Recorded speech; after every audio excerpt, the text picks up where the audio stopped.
What's happening today? Okay, this apple's just about to come into blossom. This is James Grieve.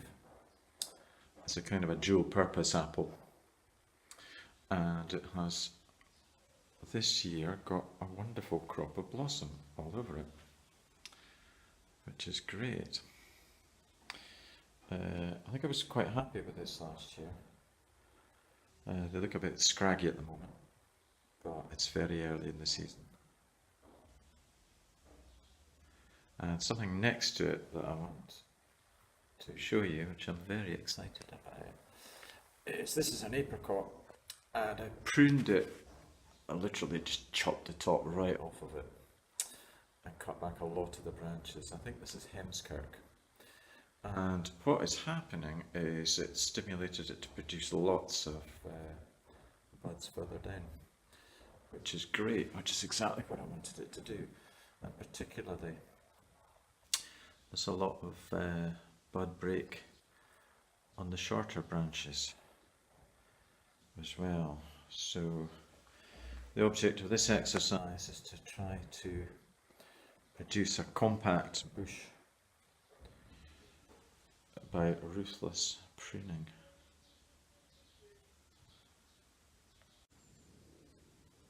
Now here's quite a long spindly branch. There's some stuff going on at the top there, and not a lot going on there, not a lot going on there, not a lot going on there, but down near the stem there's some new buds breaking. So maybe I'll let these grow for a year, and next year this will probably get chopped off there or thereby and produce some nice dense stubby growth, strong growth, because we want it to bear fruit. We want good wood and we want it to bear fruit.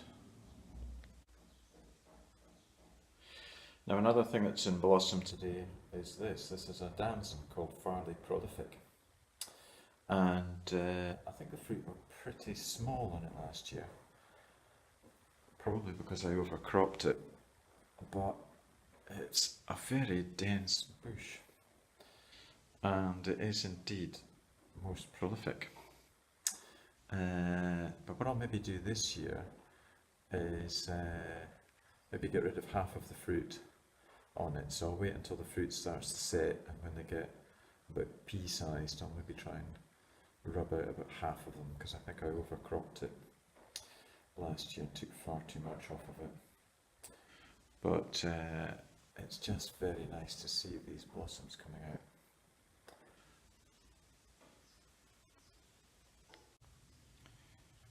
And another thing that's in blossom today is the pear. Well, one of two pears in here. This is Concorde, and it's just about to come out in blossom now. I think last year I only got 2 pears off of this. Pears are notoriously stubborn to come into any kind of productivity, and there's some blossom there. Now unfortunately this thing has leaf mite. I think it's called Pear leaf mite or something like that, and there's not an awful lot you can do about that. Now I don't use any pesticides in here at all, so I'm reluctant to treat that with anything. It's more a cosmetic issue than a serious issue for the plant.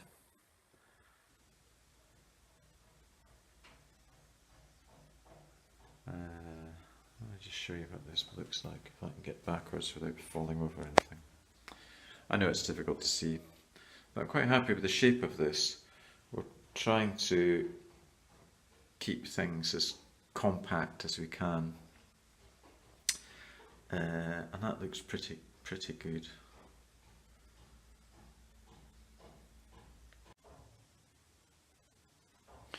Now back to one of my favourite trees in this glass house. This is early Moorpark, the apricot. And a few days ago we were looking at the pollination, looking at the blossoms. Now the blossoms are quite well over now, but if we're lucky, we might be able to see signs of embryonic fruit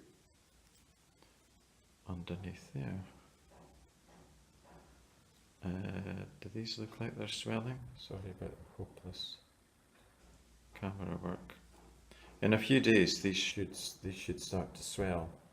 Now if they're not falling off, they have a nasty habit of, if they haven't pollinated properly, they will just fall off instantly, which is really disappointing. But yeah, I'm sure that under there, that is quite solid and swollen. That is an embryonic fruit. So that's quite good to see. Fantastic. It's also putting on a lot of growth as well. How can I let you see that? There we are. So there's the initial growth, and here are some buds coming out lower down, which is what we want to see. We want to see lots of flowering and things further down, and here's some previously dormant buds breaking, which is great because ultimately we don't want the thing to get too long. We want to be able to possibly prune it back and exploit the strength of the plant and make this plant as dwarf as possible. I think in previous years you can see where I've utterly ruthlessly pruned it by just chopping the whole thing off and literally regrowing it from these two. Well, three actually. So we had one, the thing at the back, and these two, and I just ruthlessly chopped the whole thing down right there, chop, and stimulated some new growth. But I'm not quite ruthless enough yet, I don't think. But time will tell.